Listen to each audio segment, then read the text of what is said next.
kalau kita bicara mengenai demand management, contohnya gini, satu unit yaitu HR, karena dia harus ngeprint payroll setiap tanggal 25 sampai tanggal 1 yang karyawannya ribuan, maka satu printer tidak cukup.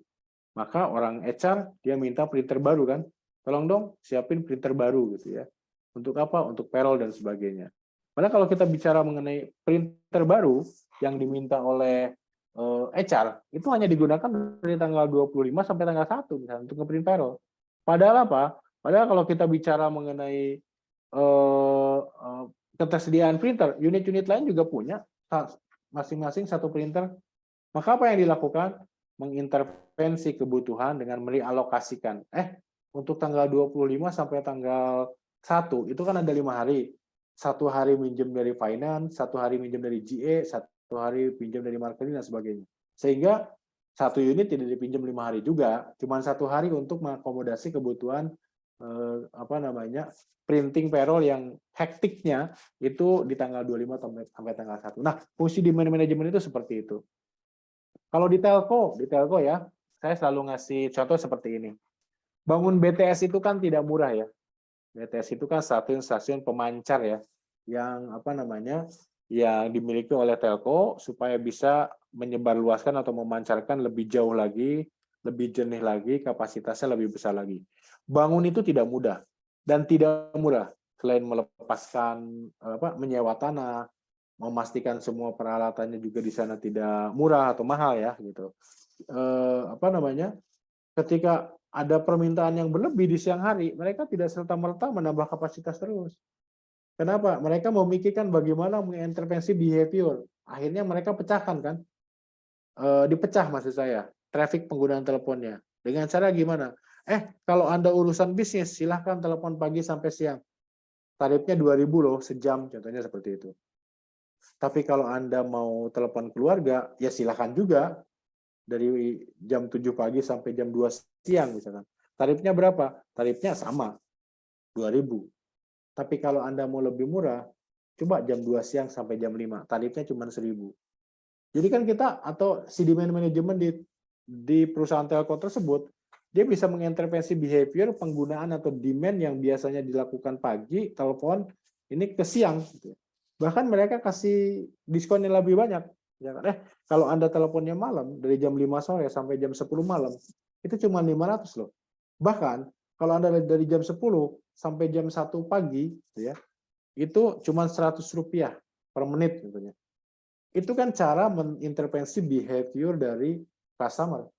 Yang akhirnya, bagi mungkin setengahnya yang telepon itu yang menghabiskan kapasitas di pagi hari, tergiur dengan promo tersebut. Akhirnya ya udah, nanti deh malam setelah Isya saja saya telepon keluarga. Nah, artinya apa? Artinya peak time-nya, penuh-penuhnya kapasitas di pagi sampai siang hari, minimal load-nya berpindah dari pagi sampai siang hari ke malam hari. Sehingga apa? Sehingga terrealokasi space network-nya, bandwidth-nya, throughput-nya, sehingga lebih merata. Dengan demikian kan tidak perlu immediately tadi membangun BTS baru, menaikkan kapasitas baru dan sebagainya. Itulah salah satu contoh yang dilakukan oleh demand management di sebuah perusahaan telco. Nah, Anda bisa mengakomodasi mekanisme tersebut untuk IT ya, terlepas dari dia mintanya aplikasi, mintanya perangkat, printer, mintanya apapun gitu ya. Tapi peran demand management ini seperti itu.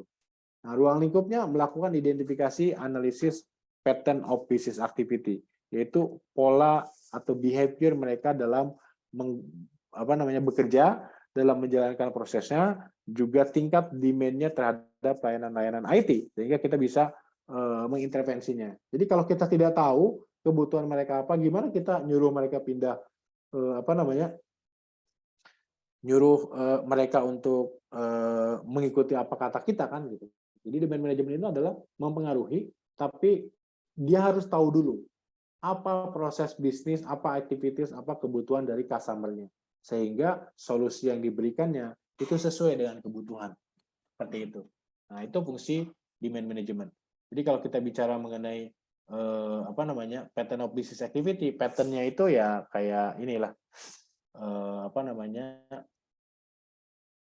gambar rantai ya di roda ini.